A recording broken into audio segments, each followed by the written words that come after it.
This is gonna blow your mind.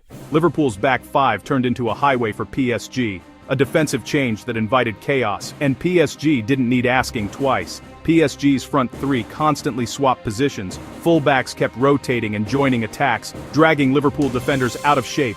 Van Dijk was isolated, chasing shadows, while wingbacks left gaps. Konate missed his duel, and Kvaratskhelia drop to left back opened the lane for the killer second. The stat: 2 goals, 0 control. Fix: stop inviting wide overloads, press higher, stick to your strengths, and don't let pace roam free. Liverpool must learn quick, or this tie is already slipping away.